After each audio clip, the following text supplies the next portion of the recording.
सबसे पहले मैं माजिद मेमन साहब आपके पास आना चाहती हूं। क्या अजीत पवार का अब झुकाव बीजेपी की तरफ है? ऐसे कयास लगाए जा रहे हैं कि इसी वजह से एक रस्साकशी शीर्ष नेतृत्व में हुआ और शरद पवार रिजाइन कर रहे हैं। क्या इस बात में जो कई लोग कह रहे हैं जरा भी तथ्य है?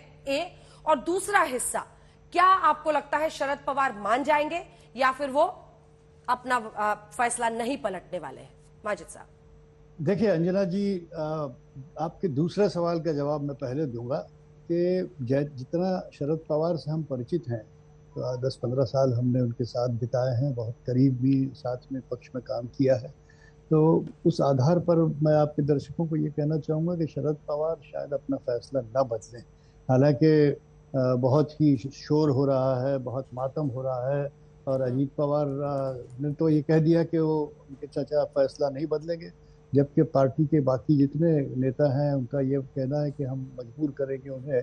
तो जहाँ तक कि मेरी अपनी राय है, शायद शरद पवार अपने फैसले पर अटल रहेंगे। दूसरा जो आपने पहला सवाल पूछा है कि अजीत पवार के संबंध में अगर आप सरकमस्टांसेस देखें, आज के इस फैसले, शरद पवार के इस एक भूचाल लाने वाले घोषणा के पीछे पिछले हफ्ते भर से जो खबरें महाराष्ट्र में चल रही हैं, उसमें दो अहम उसके पहलू हैं। एक तो ये कि सुप्रीम कोर्ट का फैसला आने जा रहा है जो शिंदे सरकार के लिए शायद एक बड़ा धक्का हो, और ये इस तरह के आसार हैं कि अगर वो अवैध ठहरा दिए गए जिन्होंने उद्धव का साथ छोड़ा है, तो उस सूरत में शिंदे की सरकार गिर जाएगी। और अगर शिंदे की सरकार गिरनी है तो भारतीय जनता पार्टी का जो ब्रेन काम करता है पूरा उनका एक टीम, वो उसका वैक्यूम कैसे फिलअप किया जाए। तो उन्होंने एक प्लान बी बना के रखा है कि अजीत पवार को जिस तरह से 2019 में आधी रात को शपथ दिलवा दी गई थी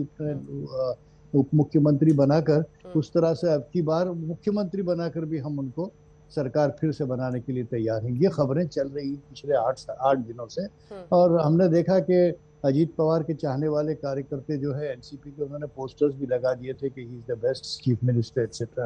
this is one important development. एक दूसरा ये कि अब कल सभा हुई इतनी बड़ी मविया की, शरद पवार जाहिर उसमें नहीं थे, लेकिन अजीत पवार ने काफी बढ़कर उसमें भाषण भी किए, उद्धव के साथ बिल्कुल जुड़े रहे।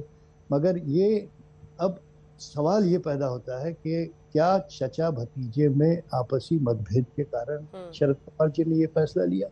लेकिन इसके सामने एक चीज और भी है कि अगर आप शरद पवार के बयान को देखें, पिछले 2 दिन में 3 दिन में जो उन्होंने एक तो अदानी के हक में बात की, जेपीसी के खिलाफ बात की, और उसके बाद उन्होंने लेकिन ये बात कही कि संगठन में अब ये आवश्यक है कि तरुण पीढ़ी को लाया जाए, youth should be given place and senior leader should step out.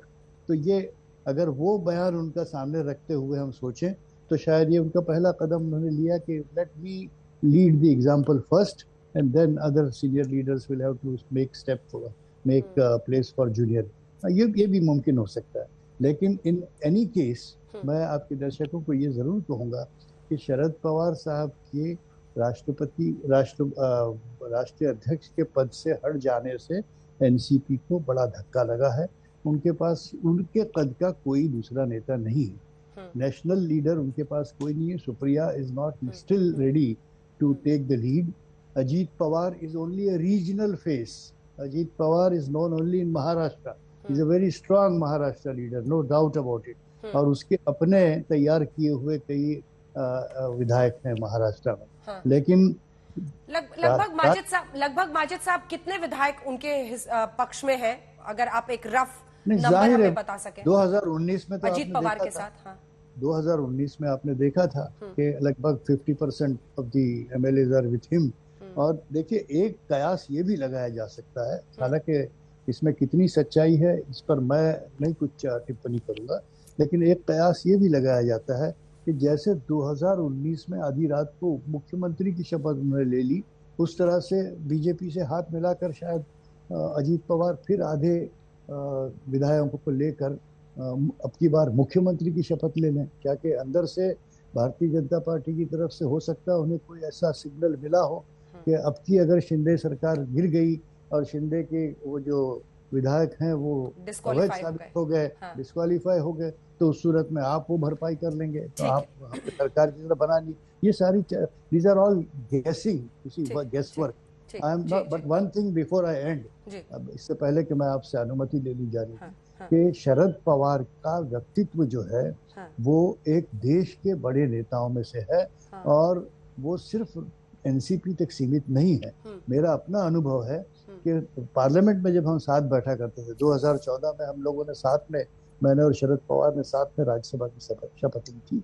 6 वर्ष हमने साथ में राज्यसभा में काम किया, जी, और मेरा अपना अनुभव है कि न सिर्फ विपक्ष के सभी बड़े नेता, जिसमें चाहे सोनिया गांधी भी हो, राहुल गांधी भी हो, और दूसरे पॉलिटिकल पार्टियों के लीडर्स भी क्यों ना हो, इसके अलावा भारतीय जनता पार्टी के जो रूलिंग पार्टी के तमाम नेता भी बार बार शरद पवार से आकर सलाह मशवरा करते थे। ये बिल्कुल, उनका कद है, ये उनका नेशनल स्टेचर। और माजिद साहब, प्रधानमंत्री नरेंद्र मोदी हमेशा उन्हें शरद राव कहकर संबोधित बिल्कुल। करते हैं, और कोविड के दौरान भी उन्होंने कहा था कि आपको शरद राव से सीखना चाहिए। ऐसी घड़ी पर जब संकट देश पर है तो वो बैठकों के लिए आते हैं, सबको आना चाहिए। धन्यवाद आपका माजिद साहब, हमारे साथ जुड़ने के लिए धन्यवाद।